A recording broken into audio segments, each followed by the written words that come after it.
dia, meus irmãos. A paz do Senhor Jesus. Que Deus abençoe a vida de cada um de vocês. Amém? Bom, o texto de hoje é em relação à oração, à intercessão de Salomão. E eu também vou deixar a questão da oração sem ação também, sem eficácia, correto? 2 Crônicas 6 e 7, textos maravilhosos em relação a Salomão, a dedicação do templo, enfim, e a sua oração e a intercessão pelo povo. Então vou começar pelo seguinte, 2 Crônicas, capítulo 6, nós temos do 1 até o 11, temos o discurso do povo, discurso de Salomão para o povo. Do 12 até o 42, aí esse período bem maior, aí a gente tem a oração dele, certo? A intercessão dele. E alguns detalhes são fantásticos, um apanhado geral. Vamos lá. Bom, Velho Testamento, Salomão, filho de Davi, correto? Reinou durante 40 anos, né, em Israel, 971 até 931 a.C., certo? E assim, de início, vou colocar que Salomão, uma oração, para mim a oração mais maravilhosa de Salomão está em 2 Crônicas, aí eu vou voltar um pouco, 1, né? E de 9 até o 12, certo? Olha que fantástico. Salomão lhe respondeu: agora, pois, ó Senhor Deus, cumpra-se a tua promessa feita a meu pai Davi, porque tu me constituíste rei sobre um povo numeroso como o pó da terra. Dá-me, pois, agora sabedoria e conhecimento, duas coisas, para que eu saiba conduzir, né, a testa deste povo, pois quem poderia julgar este povo tão grande? Esse tão grande povo? Então o Senhor disse a Salomão: ó, porquanto foi este o desejo do teu coração. Repare bem. Olha a resposta de Deus para Salomão. Porquanto foi este o desejo do teu coração, e não pediste riquezas, bens ou honras, nem a morte dos teus inimigos, ou seja, daqueles que te aborrecem, nem tampouco pediste longevidade, mas, em lugar de tudo isto, pediste sabedoria e conhecimento para poderes julgar o meu povo, qual constituí rei. Gente, então vamos lá. Quem me dera, tá?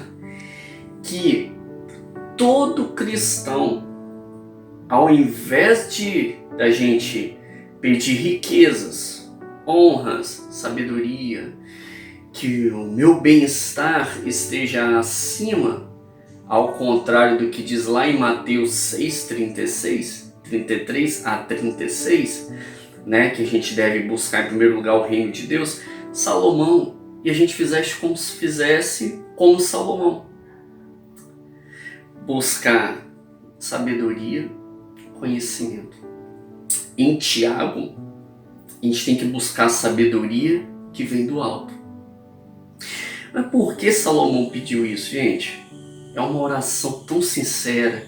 Ele viu a inexperiência, a capacidade dele de lidar com aquela situação.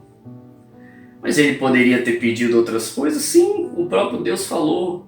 Ao invés de pedir isto, pediste sabedoria e conhecimento.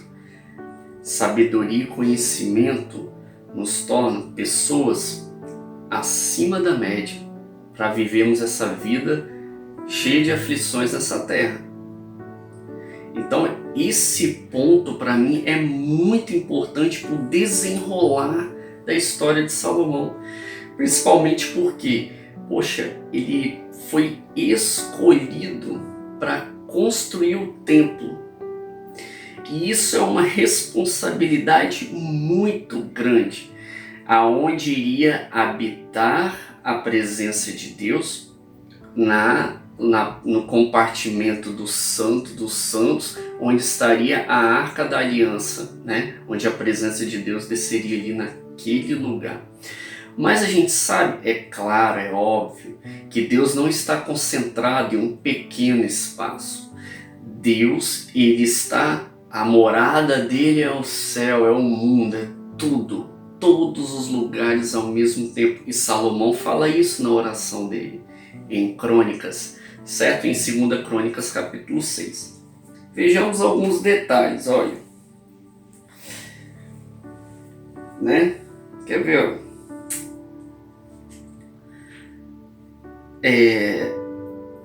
Porém, olha 2 Crônicas 6:9.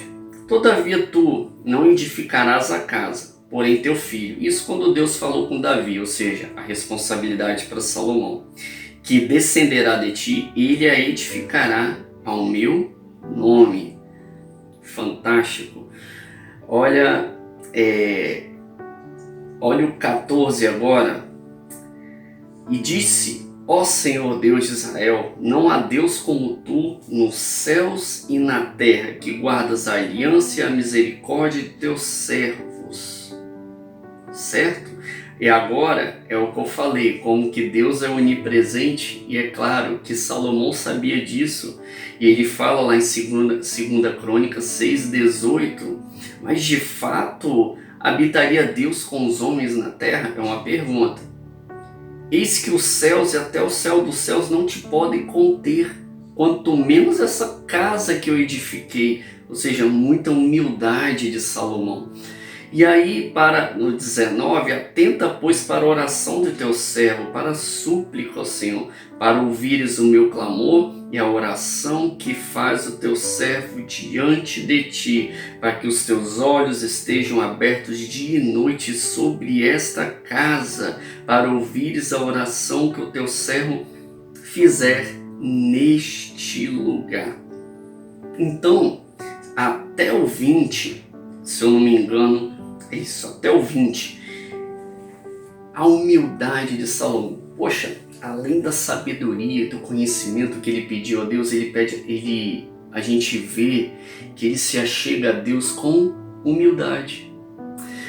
Humildade é uma característica, assim, é algo tão tremendo e que nos falta, porque somos centrados no eu.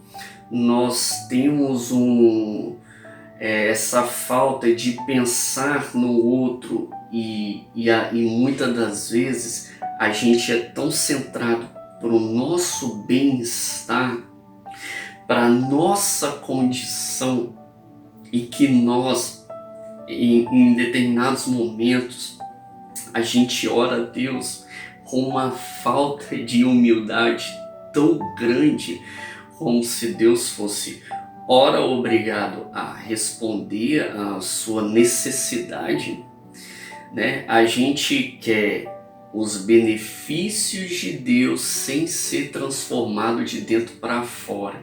Queremos somente os tesouros que nos dão conforto, mas não desejamos uma transformação interior que nos torna pessoas melhores para caminhar nessa terra, sermos filhos de Deus de verdade.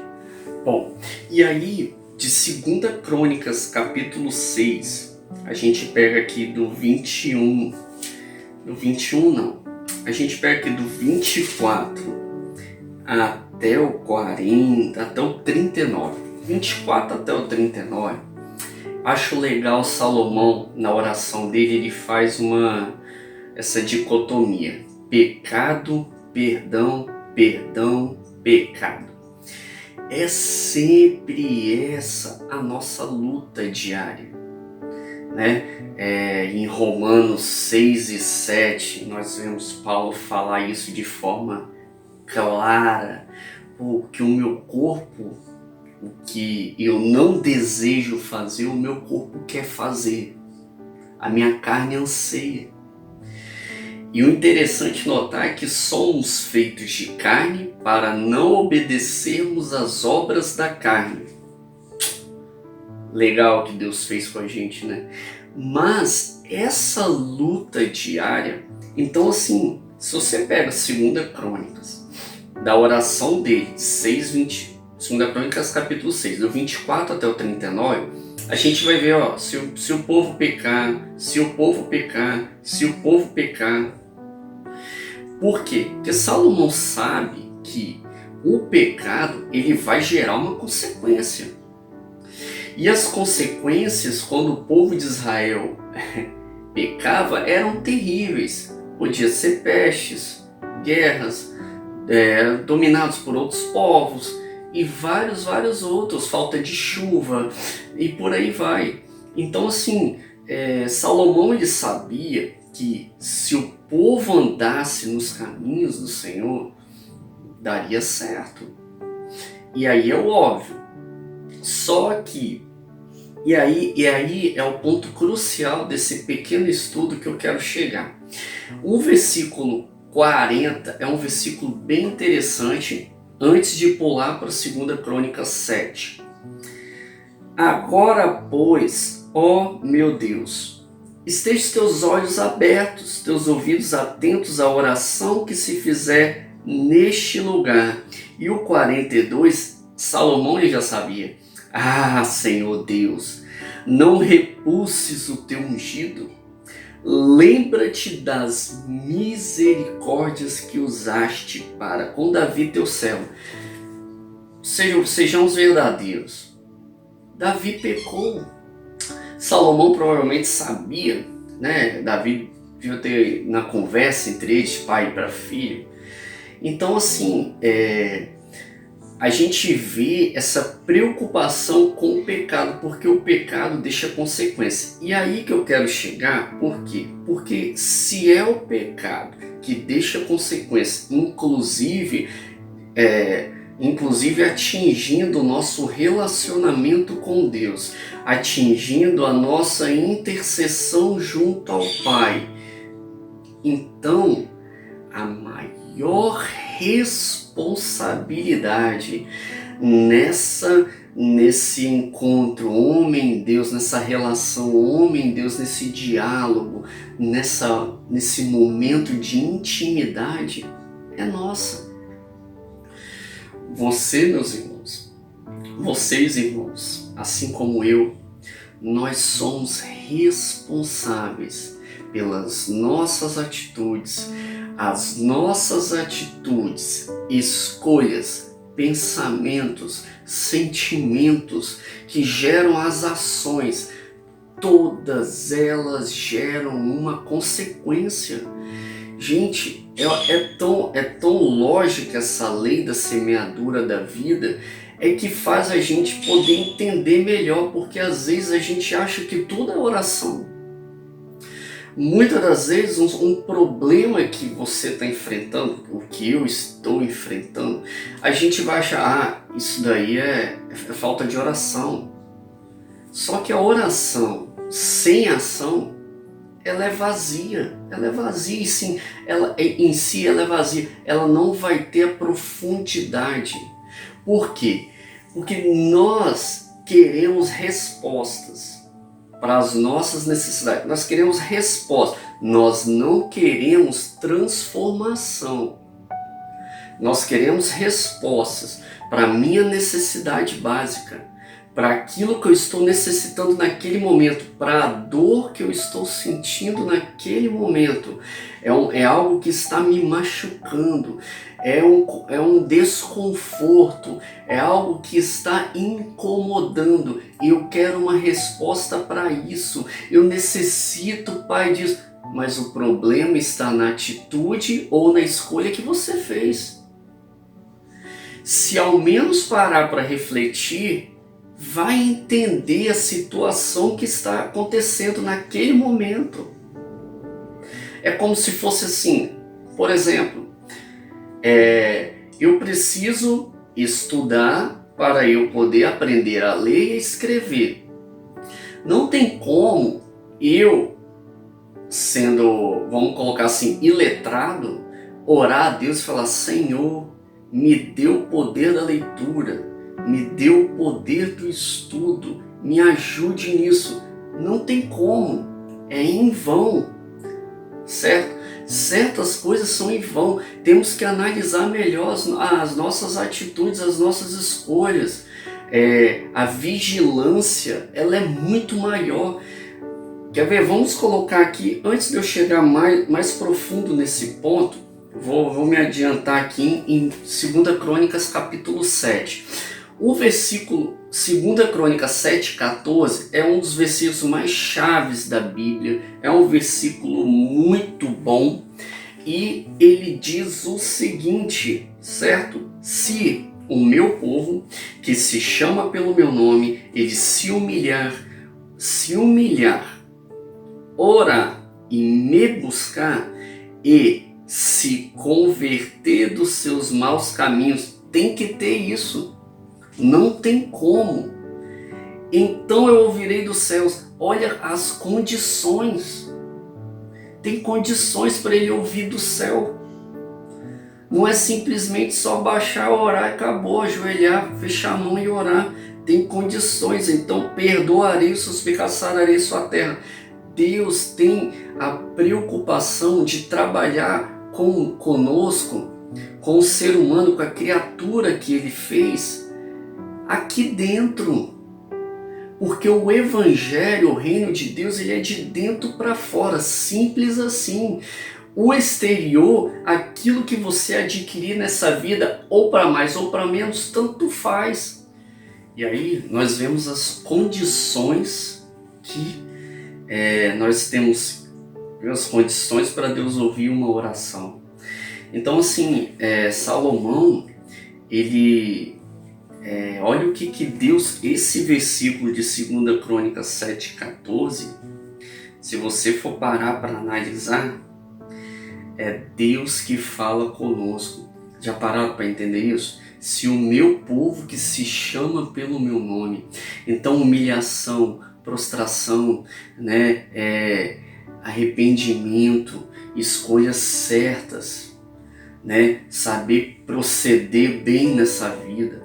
Então é Deus que fala isso pra gente, olha, em 2 Crônicas 7,14, que é um dos textos chaves da Bíblia, se o meu povo que se chama pelo meu nome e se humilhar, orar, me buscar, converter dos seus maus caminhos, vários precedentes, várias condições, então eu ouvirei dos céus, perdoarei seus pecados, sararei sua terra. Deus, com sempre aquela preocupação, tem que mudar de vida, tem que ser uma pessoa melhor, tem que ter o reino de Deus, porque o reino de Deus não é comida nem bebida. O reino de Deus, ele vem de dentro para fora, ele é invisível, ele é paz, alegria no Espírito Santo. Isso é o reino de Deus. Então do nosso interior tem que fluir rios de águas vivas. A gente não pode só desejar bens materiais, satisfazer a nossa necessidade momentânea. A gente tem que ir somente pedir algo a Deus que saia da nossa dor. Então assim, temos que também analisar o nosso caminhar, as nossas atitudes, as decisões que tomamos no dia a dia. Temos que analisar as nossas escolhas, os pensamentos, o que estamos fazendo por nós mesmos. Questionamos às vezes coisas que na verdade são problemas que você mesmo pode resolver, só que você insiste em orar. Eu vejo essas condições. E a gente, por que a gente tem dificuldade de atingir esses objetivos?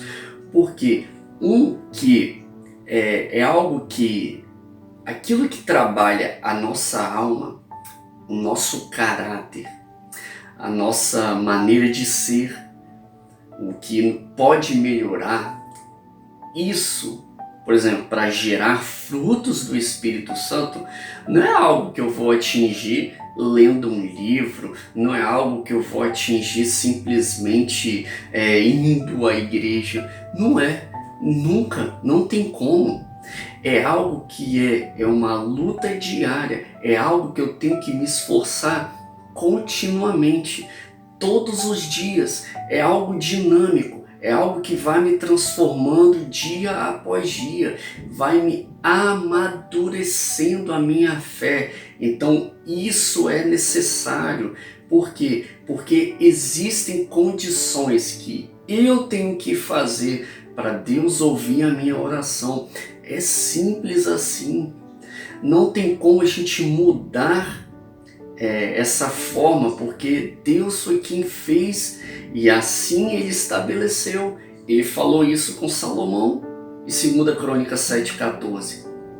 Então, nós temos que analisar essas questões. Para quê? Para a gente poder entender que se eu proceder bem, eu vou ser ouvido. Mas não só ouvido, não só ter a minha oração ouvida, mas o que? Cada proceder bem da minha vida, cada atitude, cada decisão a ser tomada e orientado por Deus, gente, é lógico que eu vou colher frutos maravilhosos. É algo assim que, quer ver? Um exemplo básico assim, porque às vezes a gente fala, mas é bom dar um exemplo. Essa pandemia, ela tem tirado a vida de muitas pessoas e tal, e a gente pensa o quê?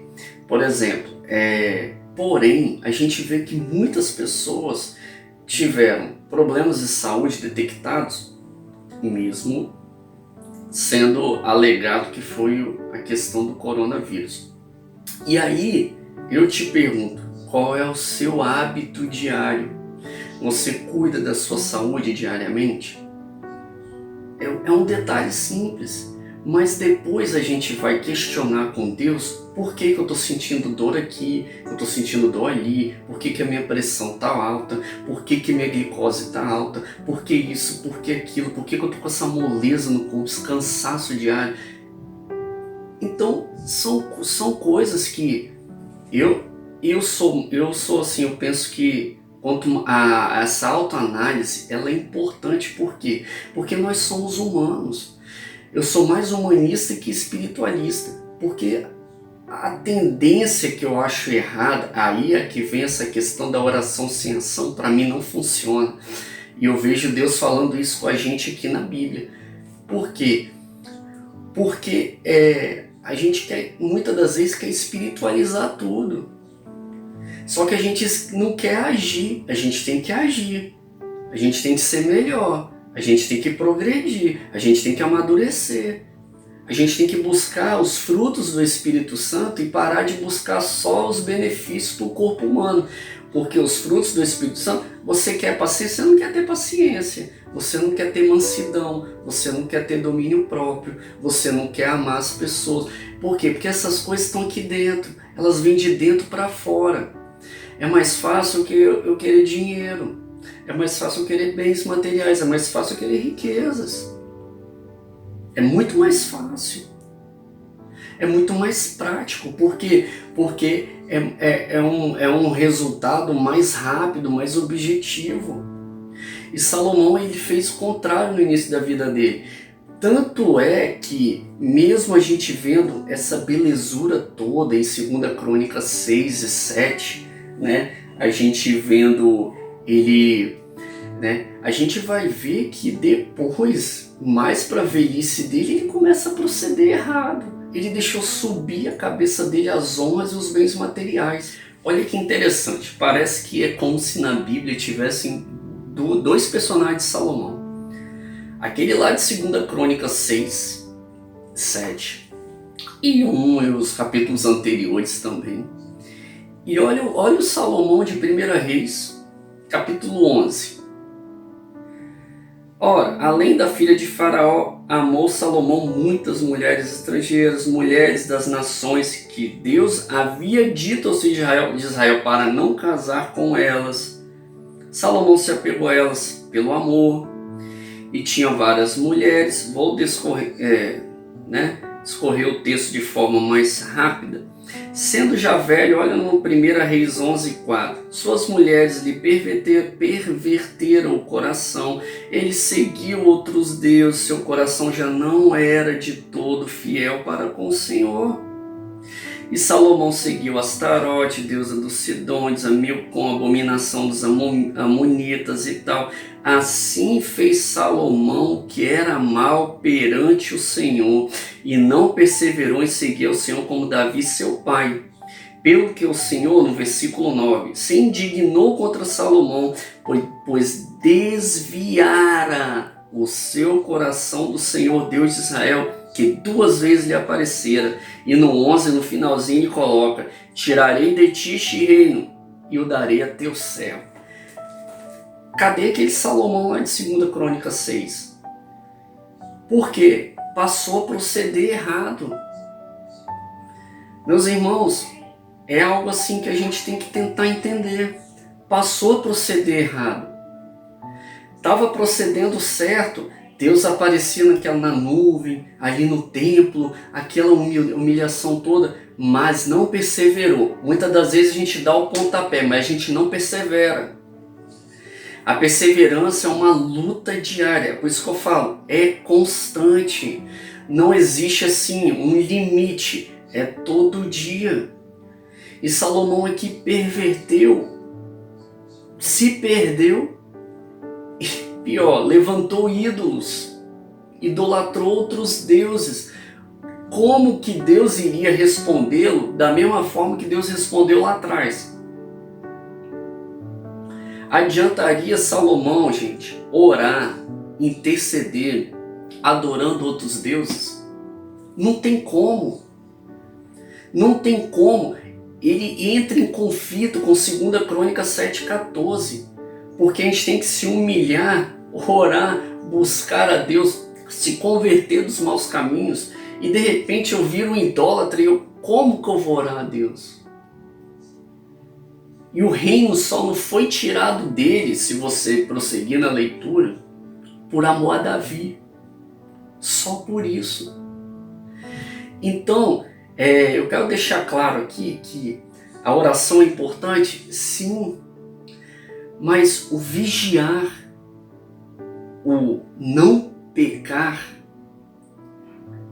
que é para estar cheio do Espírito Santo para poder se desviar cada vez mais do mal, isso é mais importante.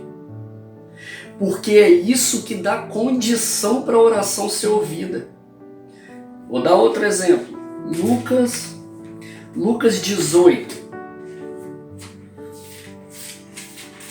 Lucas 18, 10. Olha que interessante. Lucas 18, 10, 14. 2 homens subiram ao templo com o propósito de orar. Um era fariseu, o outro era publicano. O fariseu em pé orava de si: ó Deus, graças te dou, eu não sou como os outros homens, os demais homens, que roubam, injustos, adúlteros, nem sou como este publicano. Eu jejuo 2 vezes por semana, eu dou dízimo de tudo que ganho. Aí no 13, o publicano estando em pé, longe, olha que legal, ele estando longe. Outro detalhe, não ousava nem ainda levantar os olhos ao céu. Humilhação. Se o meu povo se humilhar, humilhação. E não a exaltação do fariseu, a humilhação. Batia no peito: ó Deus, se propício a mim, pecador. Lembra lá em 2 Crônicas 6, Salomão, do 24 até o 39, só falando Deus de perdão, de pecado. De repente, na velhice dele, é ele quem peca. E o publicano está dizendo: se propício a mim, pecador. Jesus falando, verso 14, este desceu justificado para sua casa. e não aquele, se referindo ao fariseu. Porque todo o que se exalta será humilhado, o que se humilha será exaltado. Gente, humildade não é pobreza financeira. Humildade é um vazio de si, do eu. Esse vazio do eu é o auto-reconhecimento da necessidade da glória, da carência, da presença da glória de Deus, da necessidade de ser moldado dia após dia, de crescer como ser humano dia após dia, em valores, em princípios, nos frutos do Espírito. Isso a gente tem que refletir, porque nós somos os maiores causadores dos nossos problemas, meus irmãos. Temos que nos atentar para isso. Não custa nada a gente, no dia a dia, se alegrar com os que estão alegres, né? Às vezes a pessoa ganhou uma bênção, se alegrar ao invés de invejar ou cobiçar, mas não, muitos ainda permitem sentimentos ruins dentro do coração. Como que a tua oração vai ser atendida dessa forma? Não tem como, porque está procedendo mal. Lembre-se que Deus falou isso para o primeiro assassino da terra, que foi Caim, em Gênesis 4:7. Olha, esse texto eu acho assim fantástico, porque é tão lá no início da humanidade. Olha o que Deus fala para Caim, quando Caim mata Abel. Deus fala bem assim, olha, se procederes bem, Gênesis 4, versículo 7, se procederes bem, não é certo que serás aceito? É uma pergunta. Olha a obviedade dessa pergunta. Porque se eu proceder bem, eu vou ser aceito. Agora, se, todavia, Deus sendo didático ali, procederes mal, o pecado jaz à porta, está batendo. O seu desejo será contra ti, mas a ti cumpre dominá-lo. Então, assim, nós somos pecadores, sim. Temos desejos e pensamentos errados, sim. Salomão também teve. A gente tem que dominar. Porque se a gente proceder mal, consequências más serão geradas e aí não adianta orarmos. Aí não adianta. Aí pode esquecer. E então, assim, para finalizar, vou deixar esse texto de 1 Pedro 5, 8, 9, que diz assim, ó: sede sóbrios e vigilantes. Eu gosto muito dessa palavra porque é a vigilância. Sede sóbrios e vigilantes. O diabo, que é o vosso adversário, ele anda em derredor como um leão que ruge procurando alguém para devorar. Resistir, ou seja, a gente firme na fé, certo de que sofrimentos iguais aos vossos estão se cumprindo na vossa irmandade espalhada pelo mundo. Então, assim, eu quero dizer uma coisa para você, para mim e para você. A oração é importante, sim, mas as nossas ações, elas são primordiais. E outra, não fique pensando que só você, poxa, só eu que passo por problema, só eu que tenho isso, só eu que tenho aquilo. Pare de se vitimizar. Clareie a mente. Ouça mais a voz de Deus. Procure tomar atitudes diferentes, hábitos diferentes, pensamentos diferentes. Peça a orientação do Espírito Santo na tua vida. Aí vai ver a diferença, a bonança. A tua alma andando em pastos verdejantes. Por quê? Porque ter paz, alegria, coisas não palpáveis, é o que nos vai tornar diferentes a enfrentar todas as calamidades dessa vida, a enfrentar tudo, todos os desafios. Aqui, ó, sede sóbrios e vigilantes. Lá em Efésios 4:27, Paulo fala para a igreja de Éfeso, não deis lugar ao diabo. É a gente que não dá lugar. Como que a gente não dá lugar? Quando a gente não abre a porta do pecado. Salomão abriu a porta do pecado. Salomão desgraçou Israel. Israel foi dividido. Reino do norte Israel, reino do sul Judá, por causa do pecado de Salomão. Não foi por causa de outro rei. Então, assim, mesmo ele tendo construído o templo para a habitação do Altíssimo, de Yahvé, o Deus soberano do Velho Testamento, o Eu Sou, que se revelou a Moisés dizendo eu sou o que sou, mesmo ele tendo esse privilégio, ele pecou. E o mesmo Salomão, que erigiu um templo em adoração para a morada da presença de Deus, entre os querubins sobre a arca da aliança, o mesmo Salomão que no final da vida dele dividiu o reino de Israel. E quando Israel se dividiu, se você for olhar a história, ele só foi se perdendo depois. Então, assim, as nossas atitudes, elas vêm antes de uma resposta de oração. É aí que eu quero chegar. E Salomão deixou pra gente um livro que eu acho fantástico da Bíblia. Eu acho muito fantástico, o livro de Eclesiastes, por causa da sabedoria e do conhecimento dele da vida.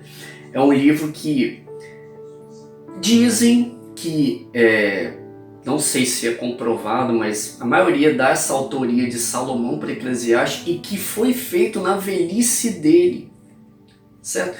E no final de Eclesiastes, ele fala bem assim, eu acho fantástico, em Eclesiastes 12,